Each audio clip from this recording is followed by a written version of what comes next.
창세기 15장입니다. 이런 일들이 일어난 뒤에 주님께서 환상 가운데 아브라함에게 말씀하셨다. 아브라함아, 두려워하지 말아라. 나는 너의 방패다. 내가 받을 보상이 매우 크다. 아브라함이 여쭈었다. 주 나의 하나님, 주님께서는 저에게 무엇을 주시렵니까? 저에게는 자식이 아직 없습니다. 저의 재산을 상속받을 자식이라고는 다마스쿠스 녀석 엘리에셀 뿐입니다. 주님께서 저에게 자식을 주지 않으셨으니 이제 저의 집에 있는 이 종이 저의 상속자가 될 것입니다. 아브라함이 이렇게 말씀드리니 주님께서 그에게 말씀하셨다. 그 아이는 너의 상속자가 아니다. 너의 몸에서 태어날 아들이 너의 상속자가 될 것이다. 주님께서 아브라함을 데리고 바깥으로 나가서 말씀하셨다. 하늘을 쳐다보아라. 내가 셀 수 있거든 저 별들을 세어보아라. 그리고는 주님께서 아브라함에게 말씀하셨다. 너의 자손이 저 별처럼 많아질 것이다. 아브라함이 주님을 믿으니 주님께서는 아브라함의 그런 믿음을 의로 여기셨다. 지난 시간에는 성경에서 아브라함이 차지하고 있는 위치와 또 우리와 연관되어져서 그 의미가 무엇인지를 살펴보았고요. 오늘은 성경이 기록하고 있는 아브라함의 생애 전체가 어떤 것들인지를 쭉 정리해보려고 합니다. 그래서 그 생애 사건 하나하나에 대한 해석은 이번 시간에 하지 않고요. 성경이 창세기 10장부터 25장까지 이 아브라함의 일대기를 기록하고 있는데 중간에 물론 다른 것들도 들어가지만 전체적으로 무슨 얘기를 하고 있는지를 한번 살펴볼 필요가 있습니다. 왜 그러냐면 로마서 4장 16절에서 분명히 아브라함은 믿는 우리 모두의 조상이라고 말해줬습니다. 여기서 말하는 조상은 첫 시작이다라는 의미로 조상이 아니다라고 말씀을 드렸죠. 우리의 시조다.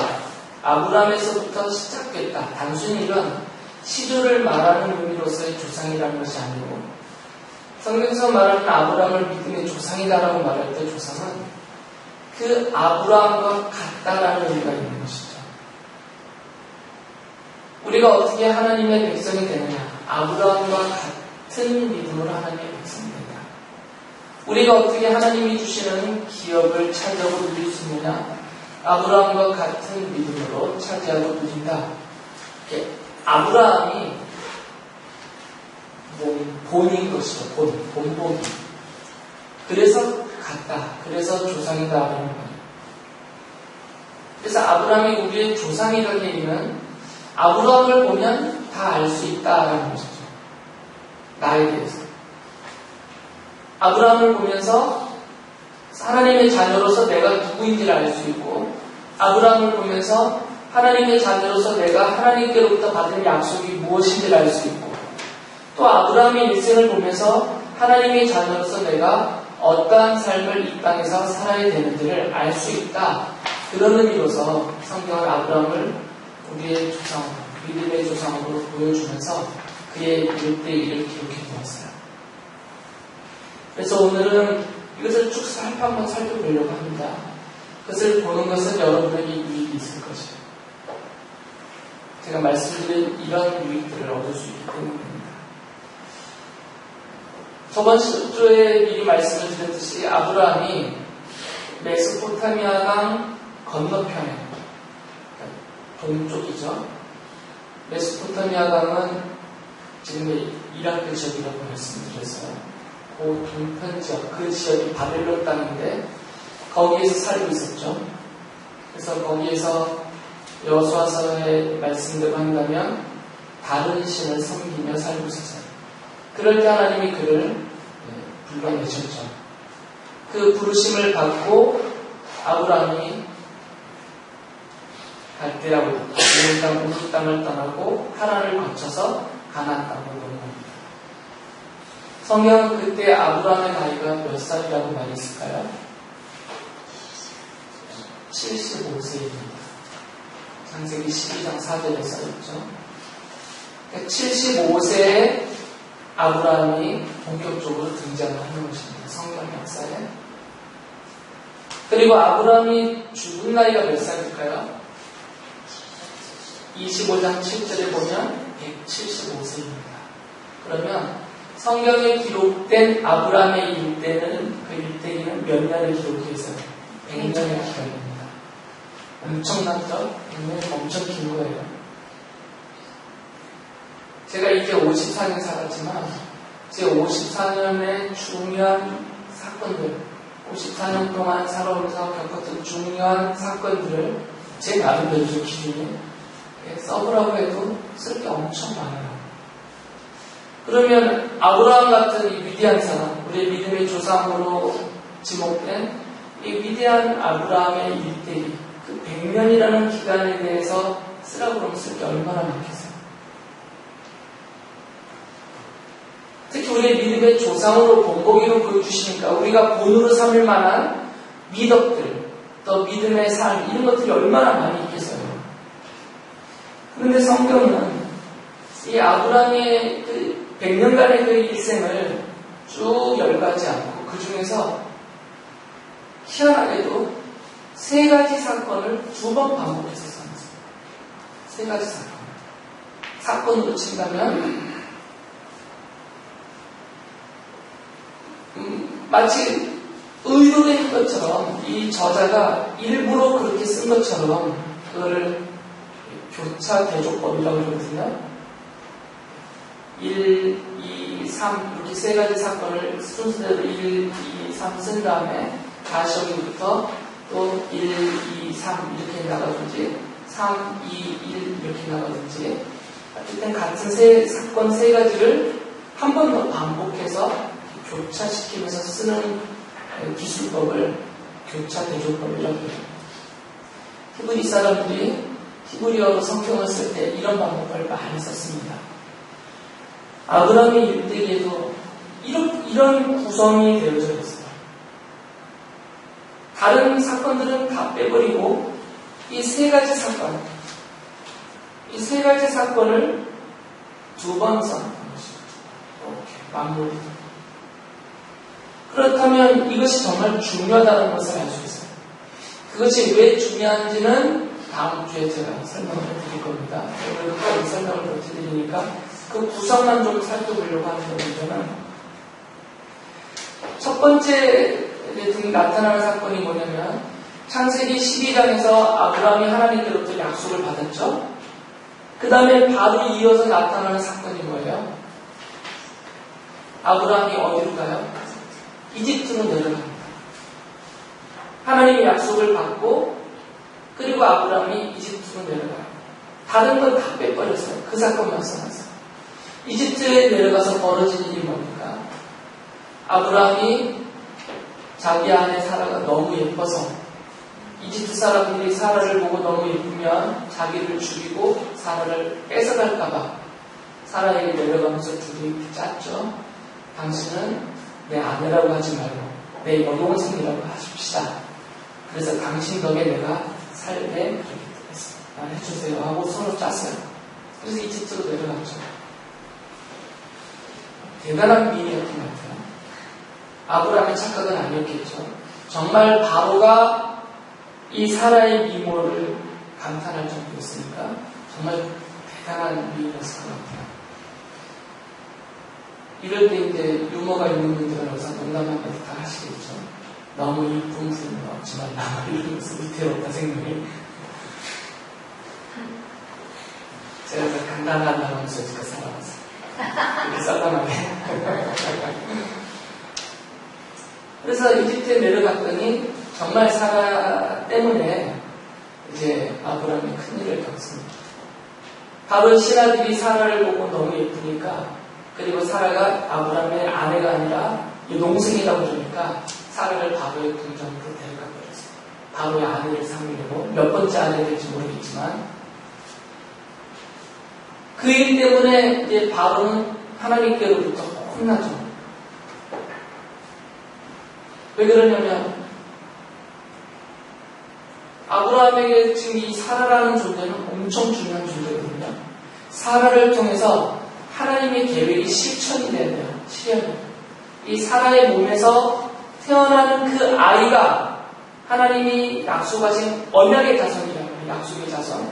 그러니까 사라를 범하는 것은 하나님의 계획을 망가뜨리는 거기 때문에 본인이 의도했던, 알고 했던, 모르고 했던 간에 이것은 큰일 날 일이죠. 그래서 바로와 이집트가 하나님께 혼납니다. 그리고 나서 알았죠. 이 사라가 아브라함의 아내라는 것은. 그래서 많은 재물을 주고 가축과 많은 재물을 줘서 빨리 이집트에서 나가라. 쫓아버려요. 이 사람들이 있으면 계속 벌거니까. 가뭄이 들어서 가나안 땅에 가뭄이 큰 기근이 들어서 먹을 것을 얻기 위해서 이집트로 잠시 내려갔다가 올라와서 볼 때는 큰 부자가 돼서 올라왔던 거죠. 이게 첫 번째 사건이죠. 그리고 두 번째 사건은 이집트에서 올라온 다음에 바로 어떤 일이 있어요. 성경 보면 아브라함과 롯이 나누어지는 사건이 있습니다. 이 롯은 아브라함의 조카예요. 그래서 롯이 어려서 아버지가 죽었기 때문에 아브라함이 아들처럼 키웠어요. 그래서 이집트까지 따라갔다 왔는데 이제 아브라함 덕분에 롯도 부자가 됐죠.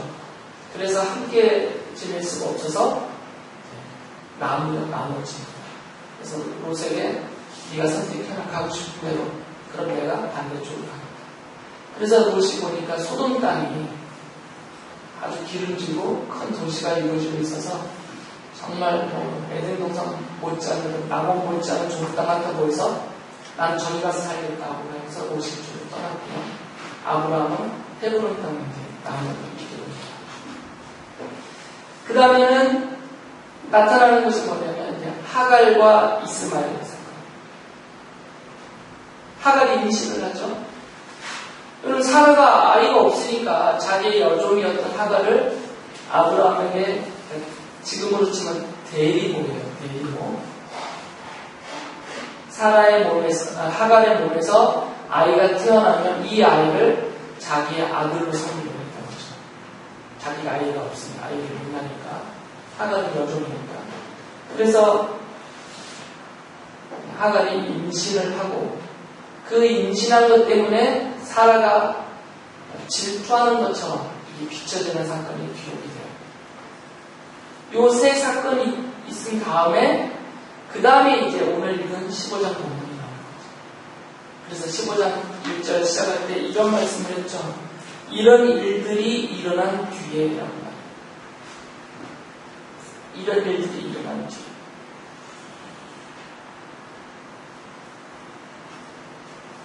그 중간에 이제 한 가지 사건이 더 롯과 연관돼서 있었던 게 소돔이에요. 소돔. 그냥 롯하고 붙어있는 사건이니까. 소돔 땅에서 전쟁이 벌어져서 소돔왕이 패했어요. 소돔왕 연합군이.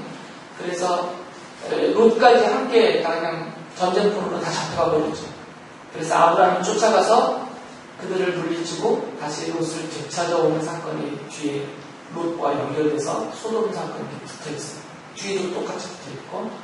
그리고 나서 이제 15장이 시작이 됩니다. 그래서 이런 일들, 앞에서 말씀드렸던 이 세 가지, 이 일들이 일어난 이후에 이제 하나님이 다시 아브라함에게 자손에 대한 약속을 또 한번 해주신 거죠. 여기까지가 1, 2, 3으로 내려가는 겁니다. 이 자손에 대한 약속은 중심이 있는 것입니다. 그 다음에 이제 뒤로 가면 다시 어떤 일들이 벌어지냐면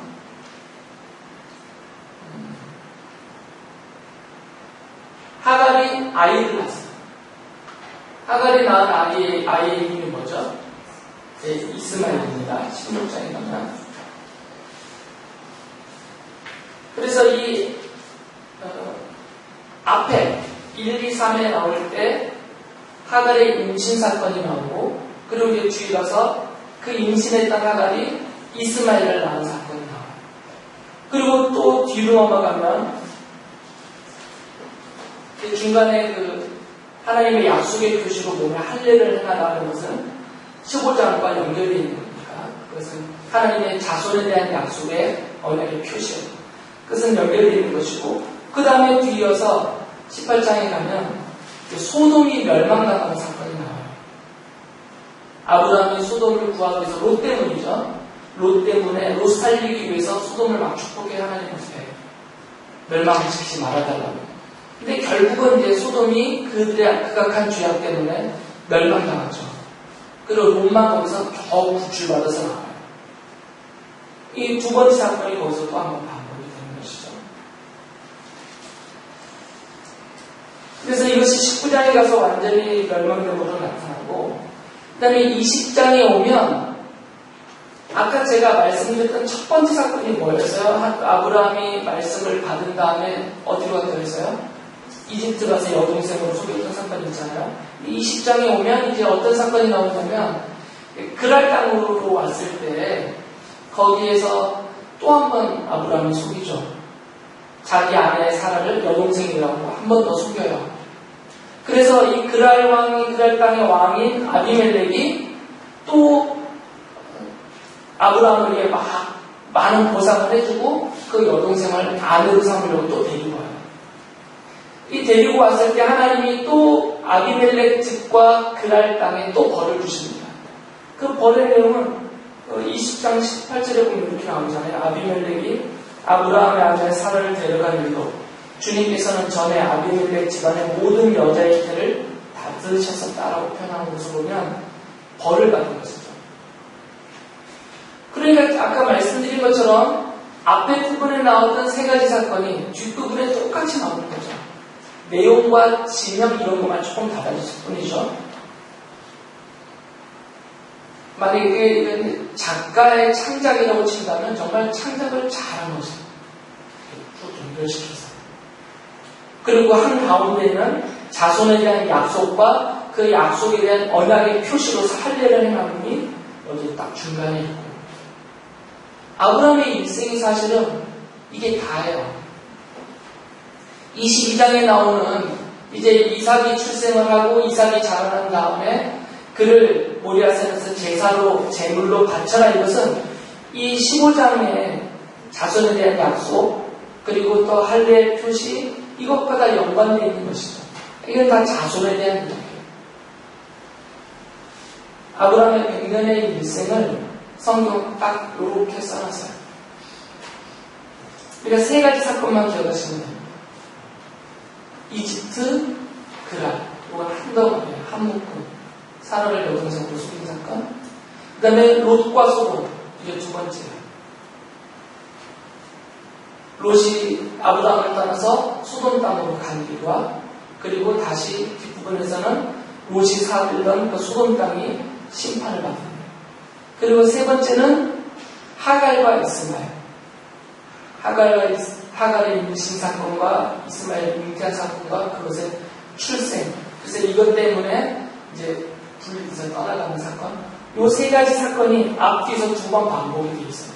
그리고 그 한가운데는 15장이 하나님의 자손에 대한 약속이 있고, 이것에 쭉 연결되어서 그 자손에 대한 약속의 표시로 언약의 표시다라고 말하는 할례를 행하게 하고, 그리고 나중에 해석을 해야 되죠. 왜 그랬는지는 지금 설명 못 드리지만, 언약의 자손으로 출생한 이삭을 하나님 앞에 제물로 바치라는 모리아산 사건.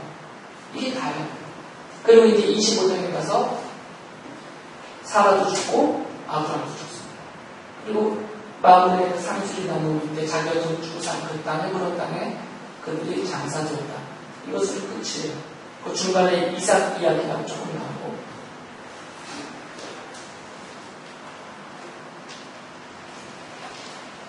잠깐 말씀을 첨부를 한다면, 아브라함이 이집트로 내려간 일, 그리고 또 그랄 땅에서 아비멜렉 앞에서 자기의 아내를 여동생이라고 속인 일, 사실은 완전한 거짓말은 아니죠.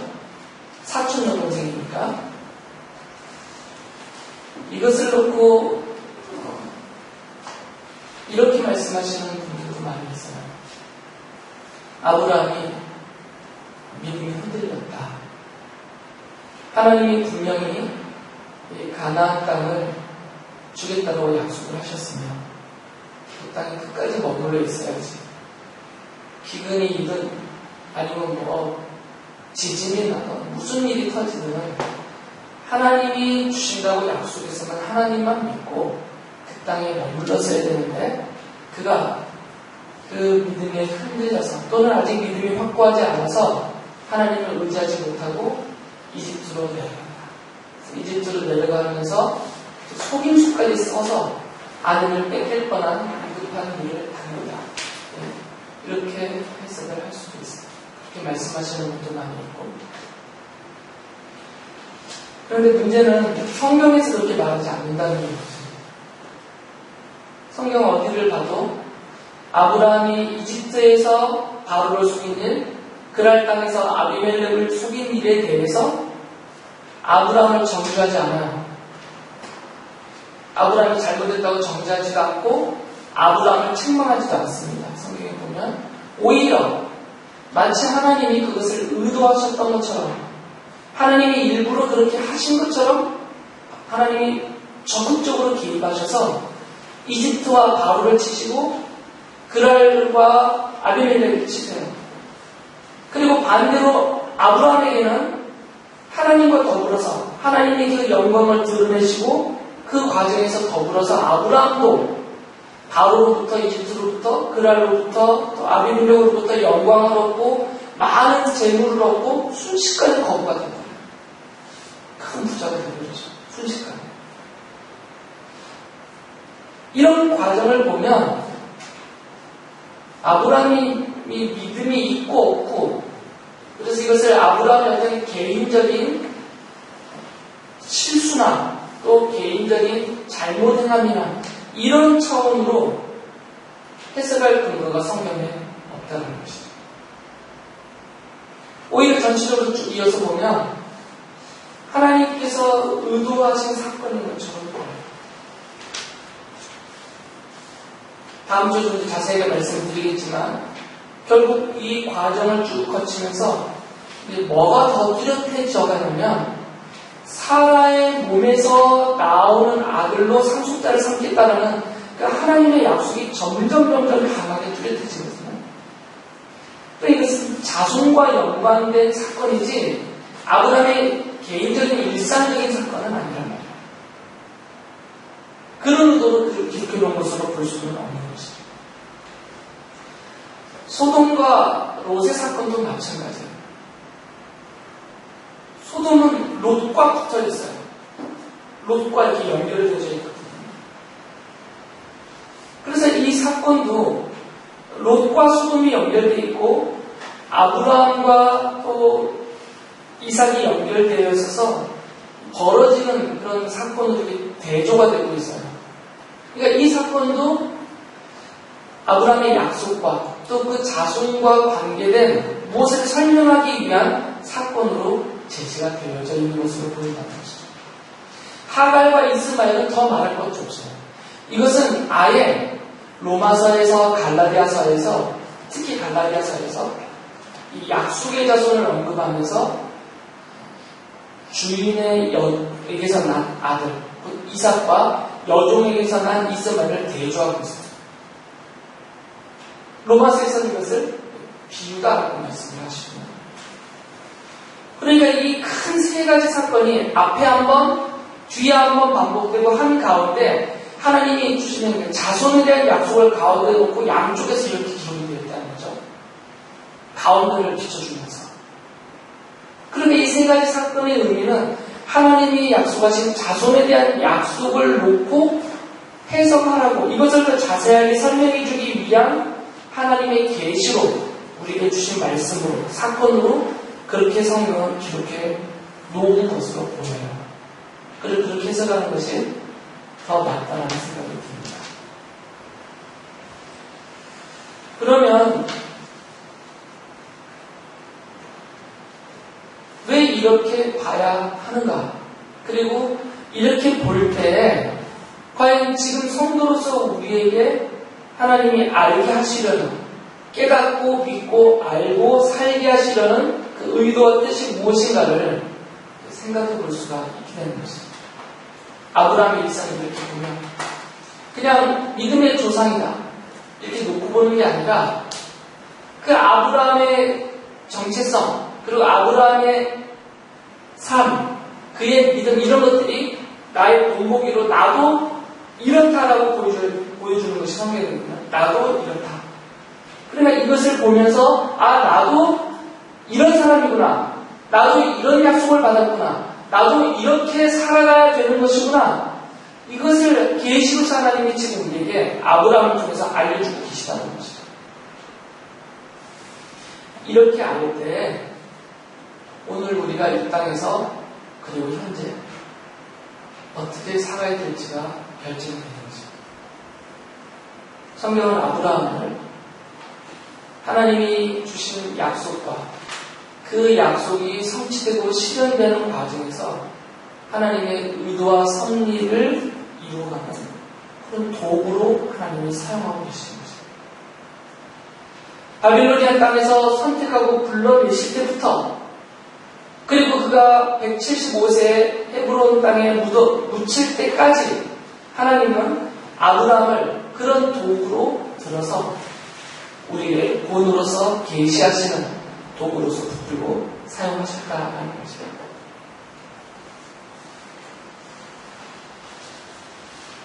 그럼 이제 우리가 내릴 결론은 똑같습니다.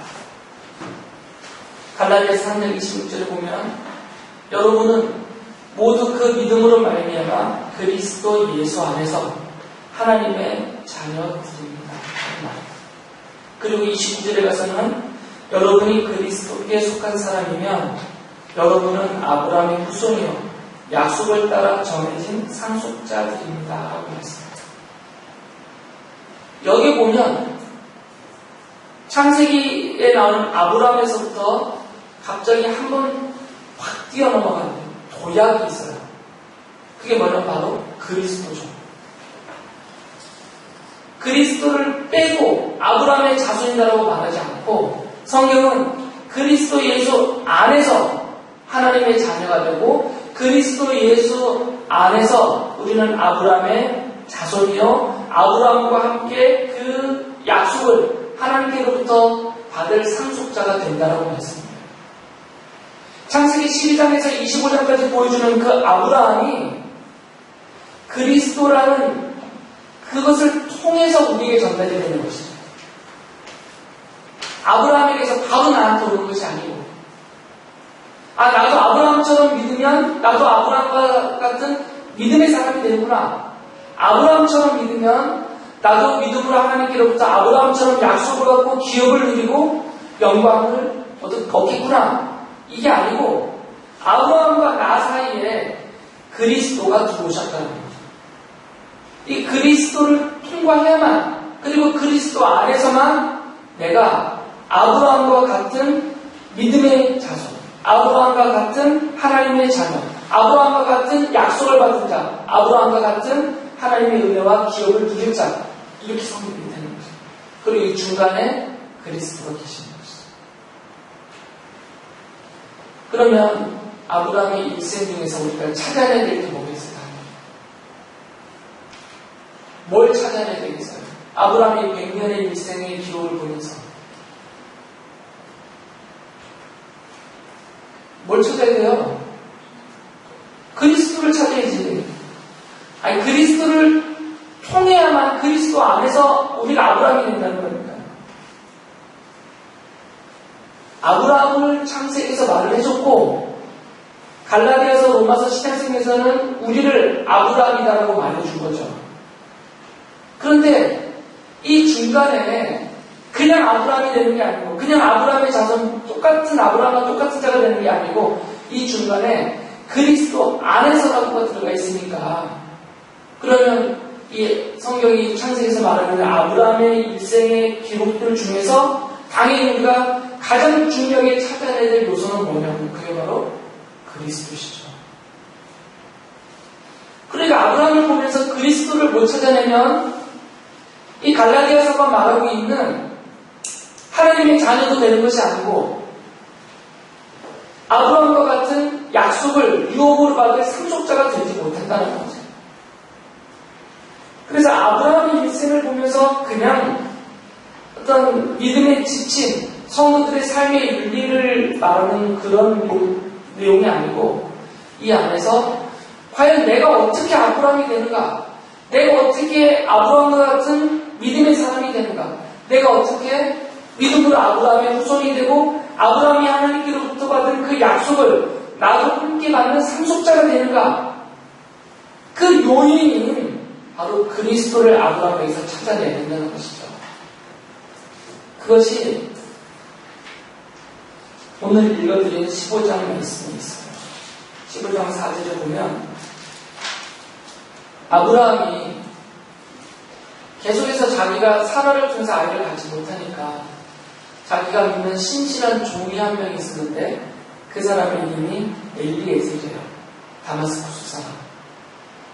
다메섹이 영신학성에 나오잖아요. 즉, 이 시리아의 지금 다마스쿠스예요. 거기 출신인 엘리에셀이라는 종이 있어요. 아들처럼 여기는 종이에요. 그러니까 푸념식으로 하나님 앞에 하나님이 내게 자신을 주시지 않았으니까, 내게 자손을 주시지 않았으니까 이 엘리에셀이 나의 모든 것을 물려받을 상속자가 될 것입니다 라고 얘기를 한 거예요. 만약에 이렇게 살다가 정말 자신과 사라 사이에서 아이가 없이 죽어버리면 이거 누가 물려받겠어요? 상속자에게 상속을 해줘야 되는데, 그래서 이 상태로 아이가 없으면 결국 내가 아들처럼 여기는 양자로 여길 정도로 신실한 이 엘리에셀에게 이것을 다 물려줄 수밖에 없습니다 라고 하나님께 말씀드렸어요. 그때 하나님이 이제 4절에서 이렇게 말씀하신 거죠. 그 아이는, 이건 엘리에셀이 너의 상속자가 아니라 너의 몸에서 태어날 아들이 너의 상속자가 될 것이다. 너의 몸에서 태어난 아들이 너의 상속자가 될 것이다 라고 말씀을 했어요. 그러니까 그냥 종으로 되었다는 아니다 말이죠. 분명히 아브라함이 직접 낳은 아들이에요. 그리고 그 자손은 아브라함이 낳은 그 아들을 통해서 하나님이 아브라함을 데리고 나가서 하늘을 보여줬죠. 밤이었던 것 같아요. 그러니까 별이 보였죠. 하늘의 별을 세다. 내 몸에서 난 그 아들이, 이 아들이 상속자인데 이 아들을 통해서 너의 자손이 하늘의 별만큼 많게 내가 해주겠다라고 약속했어요. 이게 나누어졌습니다. 상속자로서의 아들이 있고 이 아들을 통해서 이루어지는 아브라함의 자손이 있는 거죠. 이게 똑같지가 않은 것이에요. 그래서 신약성경에 가면은 갈라디아서에서 바울사도 이렇게 해석을 했어요. 하나님이 여러 사람을 가리켜서 자손이라고 부르지 않고 한 사람을 가리켜서 자손이라고 했다. 그분이 바로 예수 그리스도다라고 해석을 해줘요. 이 자손에 대한 얘기죠. 그러면서 18장 10절에 가면 다음에 이맘때 내가 반드시 너를 다시 찾아오기 때문에 그때 너의 아내 사라에게 아들이 있을 것이다 라고 말씀했어요. 그래서 사라를 통해서 출생하는 아들, 그 아들이 상속자다. 그 아들이 바로 믿음의 약속을 받은 약속의 자손이다라고 말씀하세요. 그냥 단수예요. 한 사람을 가리키는 것이죠. 그래서 이 사라의 몸에서 출생하는 그 아들을 통해서 많은 자손, 많은 큰 민족, 많은 자손을 이룰 것이다 라고 약속을 하세요. 그래서 하나님의 약속이고 계시죠. 사도 바울은 이것을 어떻게 적용을 했냐면 우리가 그리스도 예수 안에서 그리스도를 믿음으로 하나님의 자녀가 되고 그 그리스도에게 속한 그리스도 예수 안에서 우리가 아브라함의 자손이 되어서 아브라함이 받은 그 약속을 상속받는 상속자가 되었습니다 하는 말이에요. 그러니까 우리는 이 자손은 아니에요. 이 자손은 하나님이 아브라함에게 말씀하신 너에게서 날 그 아들, 사라의 몸에서 날 그 아들, 단수로 설명되는 그 아들은 우리는 아니지만 이 아들을 통해서 이룰 그 자손들, 이 자손들은 이 아들을 통해서 하나님이 아브라함에게 주신 약속을 상속받는 혜택을 누리는 상속받는 상속자들이 되는 거죠. 이 사람을 통해서. 우리가 그리스도를 통해서 그렇게 된다라고 말씀해 주셨죠.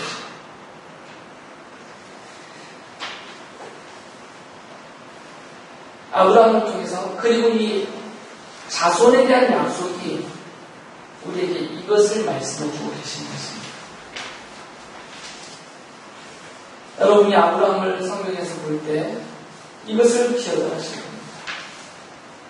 아브라함은 자기가 약속을 받은 자이지만 아브라함 자신도 결국은 자신의 몸에서 출생할 그 언약의 자손, 그분이 그리스도신데 이분을 통하여서 아브라함조차도 이분이 완성하시는 하나님의 주시는 하나님의 기업, 그 하나님 나라를 기업으로 받을 자인 거죠. 아브라함 자신조차도.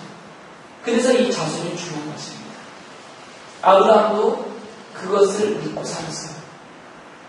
이 자손을 통하여서 이룰 하나님의 기업, 하나님이 약속하신 그 나라, 그것을 지상적으로는 가나안 땅이라고 말씀을 하셨고요. 가나안 땅이 그 약속하신 기업이 아니고 이것은 예표적, 모형이에요. 하나님이 주시는 그 기업, 그 영원한 기업, 영원한 기업, 하나님 나라에 대한 모형이고 예표인 것이죠. 그래서 히브리서 저자는 아브라함이 믿음으로 살았다라고 아브라함의 일생을 한마디로 정리했어요. 그러면서 아브라함과 함께 믿음의 대열에 서 있는 사람들을 가리키면서 히브리서 11장 13절부터 16절까지 이런 말씀을 합니다. 이 사람들은 모두 믿음을 따라 살다가 죽었습니다. 그들은 약속하신 것을 받지는 못했지만 그것을 멀리서 바라보고 반겼으며 아직 받지는 못했어요. 그리스도가 안 오셨기 때문에. 그러나 오실 그리스도를 계속해서 바라봤단 말이에요. 그리고 그분이 오시면 이분들도 함께 그것을 약속으로 누리게 되는 거죠. 땅에서는 길손과 나그네 신세임을 고백하였습니다. 이런 말을 하는 사람들은 자기네가 고향을 찾고 있다는 것을 나타내는 것입니다. 그들이 만일 떠나온 곳을 생각하고 있었다면 돌아갈 기회가 있었을 것입니다. 그러나 사실은 그들은 더 좋은 곳을 동경하고 있었던 것입니다. 그것은 곧 하늘의 고향입니다. 그래서 하나님께서는 그들이 하나님이라고 불리는 것을 부끄러워하지 않으시고 그들을 위하여 한 도시를 마련해 주셨습니다. 바로 하나님의 도성입니다. 이게 우리의 정체성입니다. 아브라함을 통해서 알려주신 나입니다. 우리가 아브라함인 것이죠. 믿음으로 하나님의 자녀된 아브라함의 자손입니다. 그리고 아브라함처럼 약속을 받은 자입니다. 하나님이 우리를 위해서 하나님 나라를 준비해 오셨습니다. 아브라함이 아직 그 나라를 믿음으로 사모하며 바라볼 수밖에 없었던 것은 그리스도가 약속의 자손으로 오실 그리스도가 오시지 않았기 때문에 아브라함한테는. 그래서 믿음으로 그분을 바라보고 살았던 사람이죠. 그러나 우리는 이미 오신 그리스도를 믿음으로 바라보고 살고 있습니다. 그래서 우리가 그리스도 안에서 이 믿음으로 하나님이 아브라함을 통해서 약속해 주신 하나님의 나라와 그 기업과 그 권세와 그 영광을 누리는 자로 오늘 이 땅에서 살고 있는 것입니다. 아브라함과 믿음의 선도들이 그랬던 것처럼 그래서 우리는 이 땅에서는 길손처럼 나그네처럼 살 수밖에 없는 것입니다. 그 과정에서 고난을 당할 수도 있고 아픔과 어려움을 겪을 수도 있고 또는 아브라함처럼 큰 복을 누릴 수도 있고 아니면 나를 차지할 수도 있고 그것은 내가 정하는 것이 아니고 우리 하나님이 작정하시고 섭리하시는 그 손길로 우리를 붙드셔서 아브라함이 하셨던 것처럼 우리에게도 동일한 은혜를 베풀어 주실 것입니다. 이것을 믿음으로 바라보시면서 하늘 고향을 사모하시면서 이 세상에서는 안주하지 않고 세상을 향해서는 길솔처럼 믿음의 나그네처럼 그렇게 살아가는 여러분들 되시기 바랍니다.